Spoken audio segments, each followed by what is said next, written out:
தூத்துக்குடி மாவட்டம் கோவில்பட்டியில் ரேஷன் அரிசி கடத்தல் விவகாரத்தில் பெட்ரோல் குண்டு வீசப்பட்டது தொடர்பாக சிறுவன் உட்பட 8 பேரை தனிப்படை காவல்துறையினர் கைது செய்தனர்.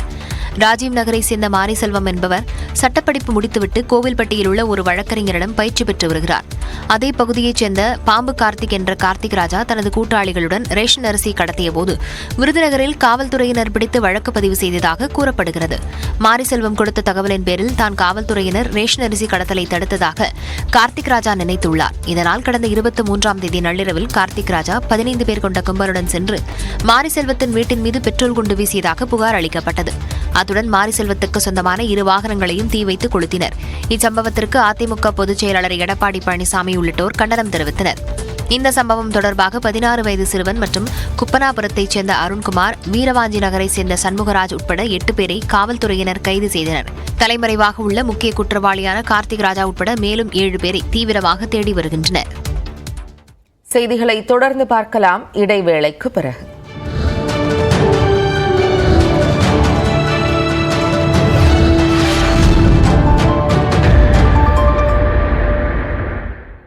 Hey, listen. इसी समाज में इतने सारे नए डाल दिए कि ओबीसी समाज को जो आरक्षण मिलता था वो उनसे छीन लिया. தொடர்ந்து பேசிய அவர், இந்திரா காந்தியின் சொத்துக்கள் அரசுக்கு கிடைக்காமல் போவதை தடுக்க வாரிசு உரிமை சட்டத்தை ராஜீவ்காந்தி திருத்தி அமைத்ததாக மோடி குற்றம் சாட்டினார். மக்களின் நகைகள் மற்றும் சிறு சேமிப்புகளை காங்கிரஸ் அபகரிக்க நினைப்பதாகவும் பிரதமர் மோடி சாடினார்.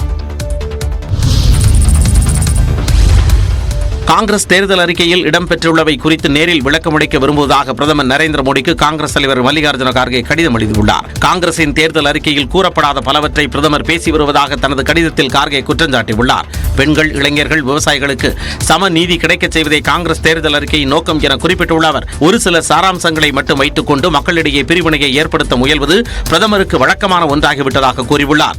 இது தனக்கு அதிர்ச்சி அளிக்கவில்லை என்றாலும் பிரதமர் பதவிக்கு அழகல்ல எனவும் அவர் கூறியுள்ளார். பிரதமர் நரேந்திர மோடி மேலும் தவறான தகவலை கூறாமல் இருக்க காங்கிரசின் தேர்தல் அறிக்கையில் உள்ளவற்றை நேரில் விளக்க விரும்புவதாக மல்லிகார்ஜுன கார்கே தெரிவித்துள்ளார்.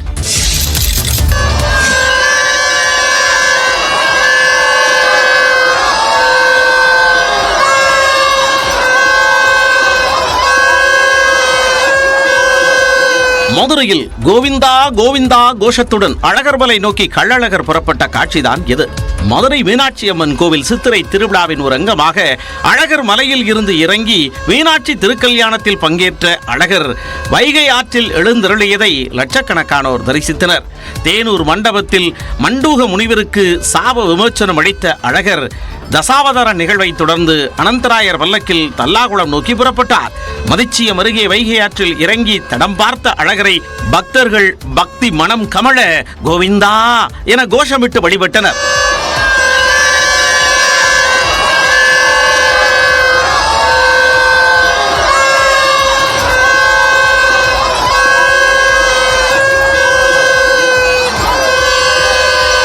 தொடர்ந்து வழிநெடுகிலும் மண்டகப்படிகளில் எழுந்தருளும் அழகர் 27ஆம் தேதி காலை அழகர் கோயிலை சென்றடைவார்.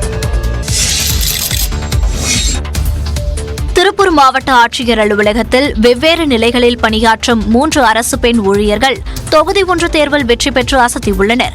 ஈரோடு மாவட்டம் நம்பியூர் சின்னச்செட்டிப்பாளையத்தை சேர்ந்த சுபாஷினி தமிழ்நாடு அரசு பணியாளர் தேர்வாணையம் நடத்திய தொகுதி 2 தேர்வில் வெற்றி பெற்று திருப்பூர் கூட்டுறவுத்துறையில் முதுநிலை ஆய்வாளராக பணியாற்றி வருகிறார். தற்போது இவர் தொகுதி 1 தேர்வில் வெற்றி பெற்றதன் மூலம் உதவி ஆட்சியராக பதவி உயர்வு பெறுகிறார். இதேபோல் உடுமலையை சேர்ந்த இந்திரா பிரியதர்ஷினி என்பவர் திருப்பூர் மாவட்டம் மடத்துக்குளத்தில் வேளாண்மை அலுவலராக 2019ஆம் ஆண்டு பணியில் சேர்ந்தார். தற்போது மாவட்ட ஆட்சியர் அலுவலகத்தில் பணியாற்றுகிறார். இந்த நிலையில்